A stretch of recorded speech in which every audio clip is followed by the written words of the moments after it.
Lots of voice of reminiscence when it's called Showing Love, right?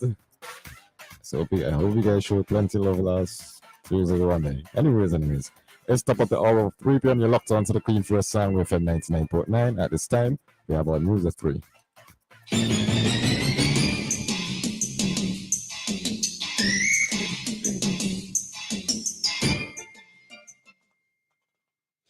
Welcome to WEFM's 3 p.m. news. I am your presenter, Jessica Klein. First, on the local scene. In an effort to forge a better working relationship and curb criminal activities in SVG, the hierarchy of the Royal St. Vincent and the Grenadines Police Force, under the leadership of Mr. Colin John, continues to reach out to the Vincentian public. On Tuesday, 14th February 2023, the Commissioner of Police led a delegation of senior police officers on their second undertaking of walkthroughs in the community of Paul's Avenue in Kingstown.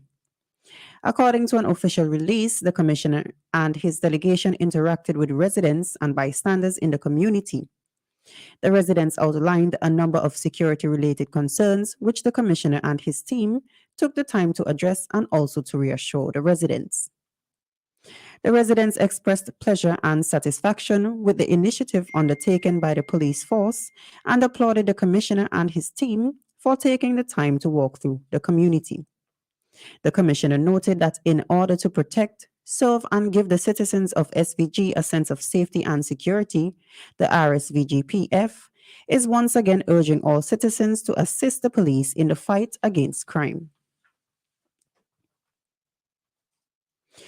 In efforts to avoid a repeat of the 2022 record number of homicides in 2023, the Royal St. Vincent and the Grenadines Police Force is steering new strategies in the fight against crime. This was disclosed by Commissioner of Police Colin John during a joint press briefing on Saturday, 11th February with Prime Minister Dr. Ralph Gonsalves, following a meeting with close to 30 high-ranking members of the constabulary. The Commissioner said, the year 2022 was not a very good year for the police. This is not a proud record for St. Vincent and the Grenadines Police Force. Hence, we went back to the drawing board. We are all going back to the drawing board to look at areas in which we can ensure that that record is not repeated. So far for 2023, the homicide count has reached 9, 2 of which include men who died as a result of police interactions.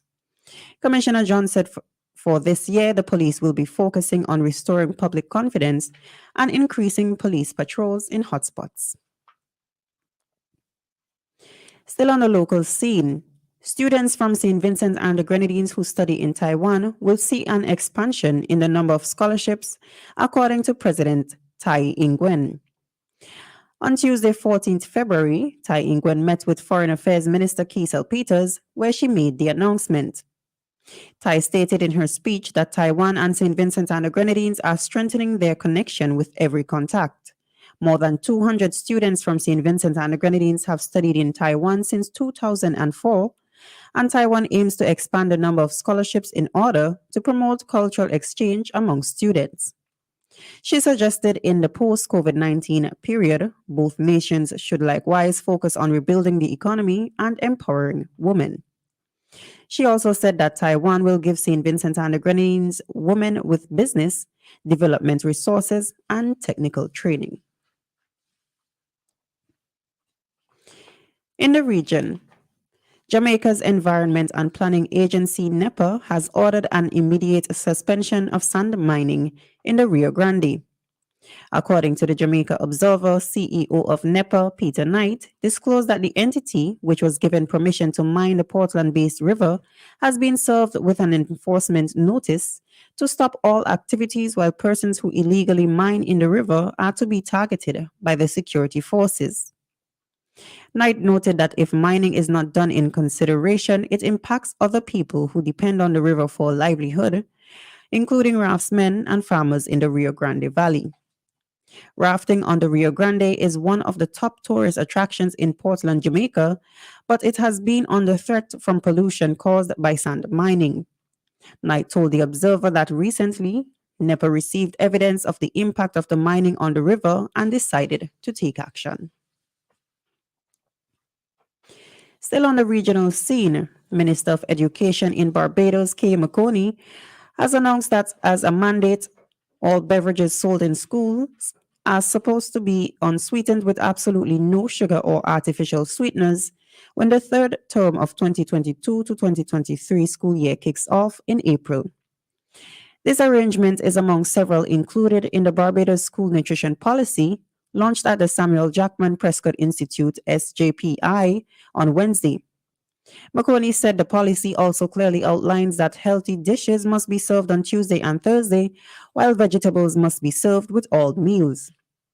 The minister also said that parents will be invited to meetings to encourage them to support the changes, while canteen operators are encouraged to attend workshops sensitizing them about how to contribute to a healthy school environment.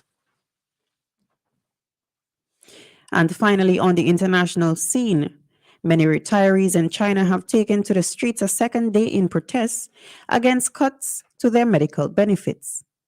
In reference to reports, crowds gathered a second time on Wednesday in Wuhan and also in the northern eastern city of Dalian.